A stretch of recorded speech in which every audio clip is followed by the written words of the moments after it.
So, sa mga nanonood at dyan sa OFW natin mga kababayan at sa mga kapwa natin Pilipino sa Pilipinas.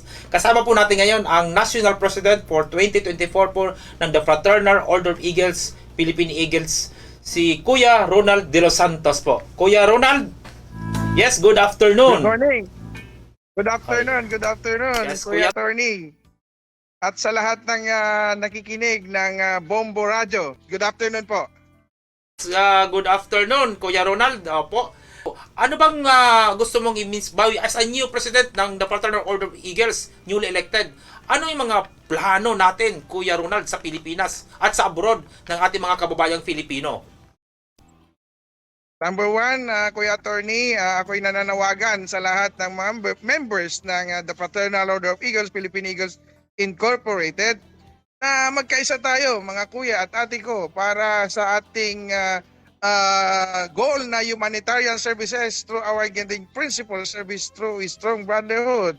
Kasi marami po tayong dapat na magawa dito sa ating bansa, lalong-lalo na sa mga kababayan natin na nangangailangan ng tulong natin. Now, we have our project.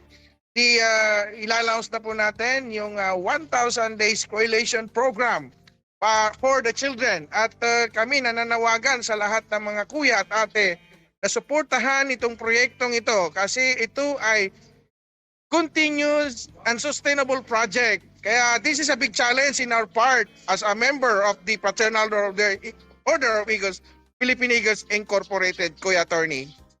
Project mo, Kuya, ang ganda Kuya. Yes. Kuya, sa mga anong gusto mong marating doon sa project mo, Kuya, after 1,000 days, Kuya? Ang objective po nito, Kuya, is after nang may launch natin ang proyektong ito, ang gusto natin, ang objective natin, after this 1,000 days, ang mga Filipino people, ang mga Pilipino na bata, especially, ito'y wala nang bubo, wala nang malnourished, wala nang bansot, at gusto natin malusog. Kuya, ang gusto natin sa mga Pilipino ay talagang malusog na kasi number one, ang cause ng poverty is the malnourished. Number two is education. Doon po nagsisimula, yung 1,000 days, doon po nagsisimula to mold the mind, to mold the body. Yung po mga bata na bagong silang, Kuya. Gaganda, ang ganda. Kuya, gusto ipaabot din natin sa kanila, sa mga nakikinig, sa mga the Fraternal Order Eagles, ito po yung pinakamalaking organization po na fraternity na puro Filipino, tama, Kuya? Yes po, Kuya, at sa lahat ng mga kuya at ate sa abroad, dito sa Pilipinas at sa buong mundo, Kuya, kami nananawagan na tulungan nila. Tulungan natin ang ating gobyerno sa pagsugpo sa kahirapan, at ito na po yun. Tulungan nyo kami doon sa 1,000 days, first 1,000 days coalition program for the children. Kasi dito po magsisimula ang pagmomold natin sa mga bata na sila ang magiging pag-asa ng ating bayan. Kuya, ang ganda ng hangarin mo, Kuya. Saludo bilang isang membro ng The Fraternal Order of Eagles. Saludo kami. Kasama ko si Bombo Vince at ang pamilya ng Bombo sa Tacloban. Hanga kami sa iyo pong programang naisip, Kuya. At Kuya, di ba tayo, Kuya, ang The Fraternal Order of Eagles, tayo palagi ang nasa likod pag may mga calamities sa Pilipinas. Ang palaging nasa likod kaagad ng sa tawag nila, yung outreach program pag may mga relief operation. Oo. So, nag-additional pa tayo dito. Ang ganda ng project mo, Kuya. Yes, Kuya. Actually, Kuya, yes, go ahead. mayroon po nga yung calamity na nangyayari sa Davao. Mayroon na pa kaming first batch na dinala namin last month, itong January.